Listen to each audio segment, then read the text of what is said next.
Hello, muraho neza, murakaza neza kuri sheni yacu, sheni tugenda tubonaho ibintu byinshi bigiye bitandukanye bigufasha gusa neza cyangwa se gutunga imisatsi myiza ku ruhu. So uyu munsi nanone nje kubereka cyangwa se tugiye kureba hamwe amavuta meza cyane nayo wakoresha mu musatsi ukagira umusatsi mwiza cyane. Turahera kuri creme, tugere kuri shampoo, tugere no kuri condition yayo. So rero aya mavuta bayita Collagen, ni OG number 1.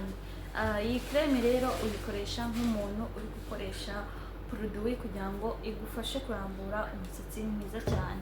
So ubu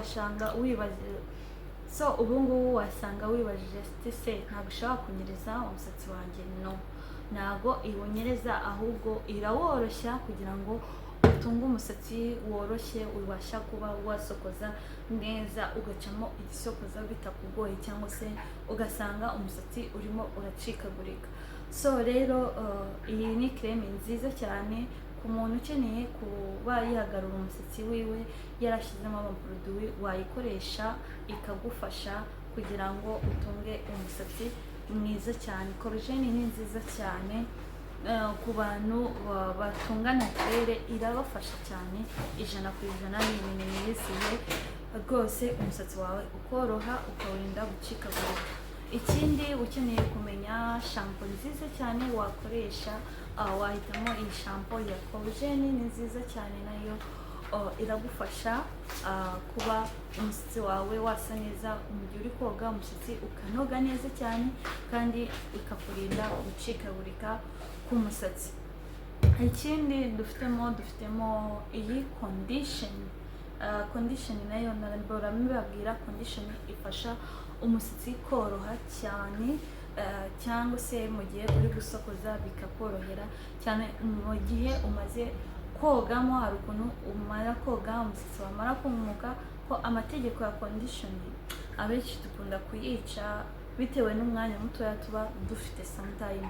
Ariko igihe ukoresha iyi condition, uyikoresha iyo umaze koga, then umusatsi wumutse, nyuma ukongera ukayisigamo neza, ukageramo umusatsi wumutse kugira ngo wumve ko umusatsi wawe uri koroha, then ukabona kongera kuyogamo. Nyuma yo uyogamo yuko wawe wayikoresheje ukwayo, nta kintu wigeze uvangiramo.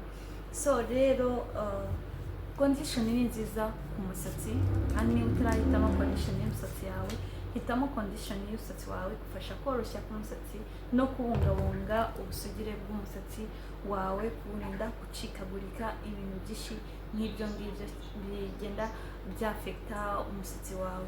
Ni ibintu byinshi bigiye bitandukanye. Na oil y'aya mavuta arahari, nubwo naberetse nifuje kubereka ibi byagufasha koroshya umusatsi, ariko n'iyi oil y'aya mavuta nayo irahari kugira ngo igufashe cyane ku musatsi wawe kugira umere neza cyane. So rero tuguhitamo originali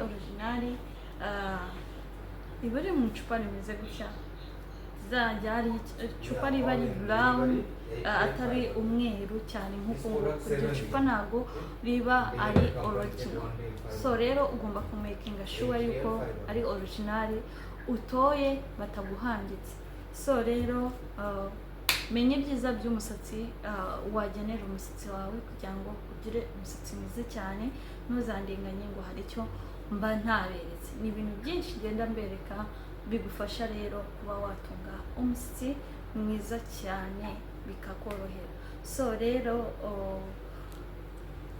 koresha Collagen mu gihe nta yandi mavuta wahisemo mu byo nakugiye nkwereka. Niba aka kanya aribwo ubashije kuba wamenya yuko wakoresha Collagen, cyangwa se ubaye wayikunda kwikoresha cyangwa se uyizi, wabivuga muri komenti, ukarangira n'izina, ukarangira n'abandi bashuti kugira ngo babashe gukoresha ikintu bakizeye neza cyane. Kandi niba uri mushya ugiye kwikoresha, nakubwira ngo there is no matter how, kuba wakoresha iyi Collagen ni nziza ku rwego rwiza cyane. So igufasha kuba yabungabunga umusatsi wawe neza cyane. So rero ni ibintu byinshi bigenda binyura kuri notion yacu bidufasha kandi ukeneye. So nkuko bibabwira, hitamo cyangwa se icyo ubasha kubona hafi wabona cyakugeraho wakoresha, ni cyiza cyane wagikoresha kikagufasha ku musatsi wawe. So rero ni ibintu byinshi nzajya ngenda mbereka kandi byagufasha mu buzima bwacu bwa buri munsi. Ntabwo mba nshaka kubatindira ngo mbereke ibintu mu minota myinshi cyane. Njye nzajya nzambasa ku ntego kugira ngo ubashe kubona icyo ukeneye ako kanya mu minota mikeya cyane. So nyandikira wowe ugikeneye ubashe kukibona kuri WhatsApp, group WhatsApp urabisangamo, urabaza ndahita nkwandikira tuvugane ubone ko byakugeraho. So rero mukomeze kugira ibihe byiza, ndabakunda cyane. Niba uri mushya hano nakubwira ngo kanda subscribe kugira ngo tugumane, kandi unakore na share ku bantu benshi bagiye batandukanye. So murakoze, mukomeze kugira ibihe byiza cyane, ndabakunda cyane.